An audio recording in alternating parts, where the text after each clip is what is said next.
Hello everyone. Today I'm going to show you how to put phpbb3 onto your Ubuntu server. I'm running the latest version of Ubuntu. I believe it's 11.4. Have no idea what the nickname is for it. Anyways, of course, to start off by putting it on your server, you need to have a server. I just use a normal Dell computer. Then I got the server software off of ubuntu.com or whatever it is. And then I installed Apache 2 and MySQL. There's two ways to do this. There's one easy way. You go into the terminal.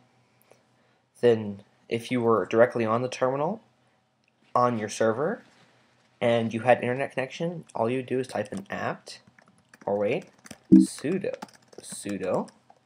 apt get install phpbb3. And then you'd hit enter and it would ask you, are you sure you want to do this? And you hit yes and you fill in all the information. But today I'm going to show you guys how to do it the other way. Just do just install from their website and you can do a fresh start. So open up your browser, go to phpbb3.com. Here's your website.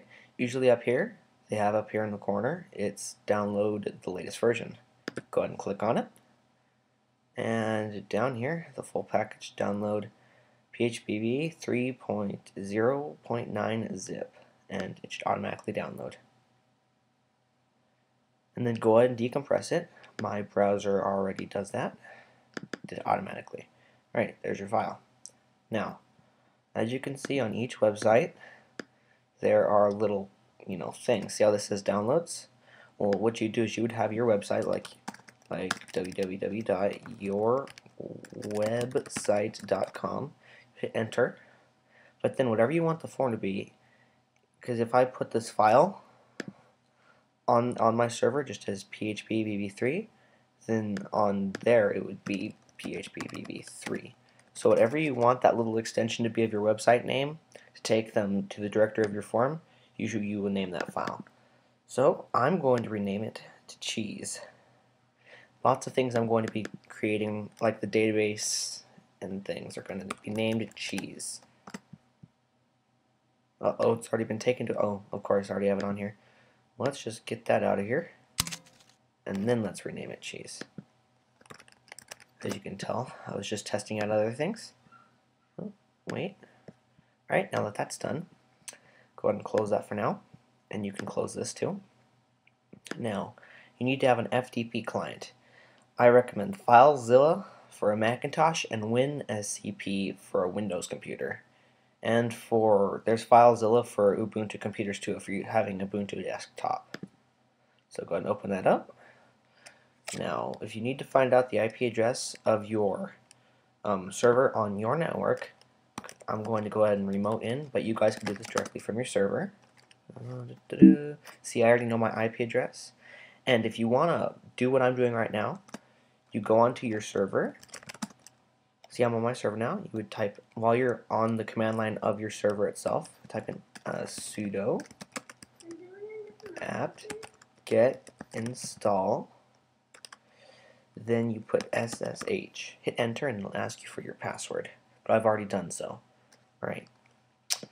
Now, if you want to find out the IP address of your thing or whatever, if you just logged in, it should say this right here. But if it doesn't, type in ifconfig, and it'll give you all the stuff. And right in the top here, it should say inet address, and this. That is the IP address you will connect to. Alright, now you can X out here. And so what you'll do is you'll go host, then your IP address. And then I'll show you how to make a root user later, but for now, you're going to remote in here, because you have to be root in order to change files. If you're any other user, it won't let you. Okay, so your password, and if you're on the same network and you've set up SSH on your server, do port 22. Alright, there I go. Now, after you've installed Apache 2 and MySQL, on the first directory, just backslash, there will be a directory called var, then www, and there will only be one file called index.html. And when you go on your browser and type in your IP address, it'll just say it works and some other garbage I can't remember. So on here, we're going to grab your file right here, see cheese, and you're just going to slap it right there. And it's going to take a while because there's 900 something files. As you can tell in here, I've tried out many other different forms. I've tried out OC Portal, I've tried out phpbb, which I'm doing right now. I've tried out Simple Machines, I've tried out vanilla forms or whatever it's called. And so far, I think the best free form is phpbb. But if I could get this form, I would rather get vBulletin, but that's like $200 just to get the basic form. It's like $495 to have all this special stuff you don't need. But if you do want to have like a CMS on your form and whatever, I would choose OC Portal. But I mean, that is a really large form. It's like more files than vBulletin. Alright, now that we've done this, go ahead and just put that to the side for now. You can close this now. Then open up your browser. Go to your website. There it is, the taco.dndns.info. That's my website. /cheese. Hit enter. It should take you here. Alright? And it'll tell you some stuff that you don't want to know. But you just don't have to bother reading it. It's probably just license. Now, it's going now blah blah blah blah blah blah blah. So go and click on proceed and next step. Now it's going to ask you all this stuff. And you see how this is red unavailable? Don't worry. It says as long as you have just one, you have two. If you have the Ubuntu set up, then you're good. It'll work just fine. And this is fine. That's just for uploading. You should be good. Now this right here, it will not let you go until these are writable. So what you do is you open up your FTP client, look for the file cache under the main directory of your form. So go ahead and click on cheese or whatever you named it. There's cache. Do a right click or control command or whatever click-a-mac is, then file permissions, and go ahead and change that to 777 and recurse into all subdirectories. Hit OK. And for all of you who don't know the term, it's chmodding, or CHMODING. Okay, now the other one was files and store. So go ahead and do files, right click, I don't know why they'd want you to do this, because when you have everything 777, it's you're vulnerable. These files can be changed outside, but I guess they're asking you to do it, and this is pretty secure.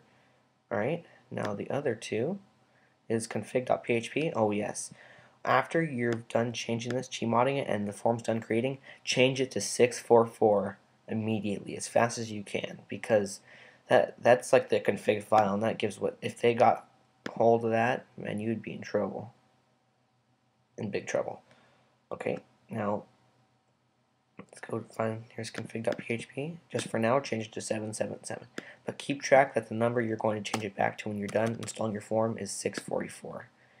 And now also go ahead and do images, avatar, upload.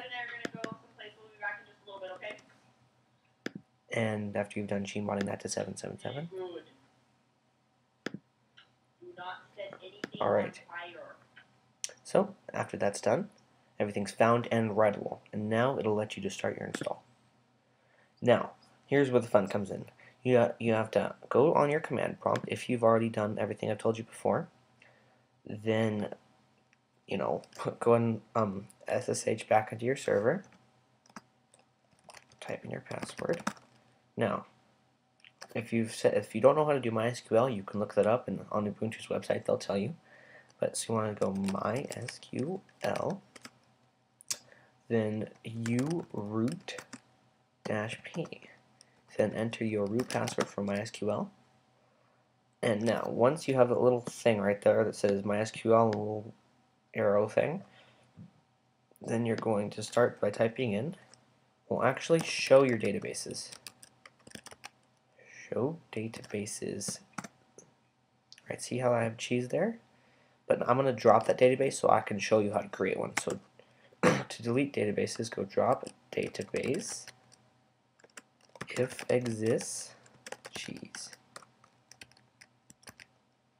Now when I oh wait, no, I don't want to do that because that's holding my other form. So let's create one called we'll Well, let's create a second one called cheese2, shall we? So create database cheese2. Alright, and that is a command. Create database cheese2, and then that little symbol. I think it's called a colon or a semicolon. Hit enter.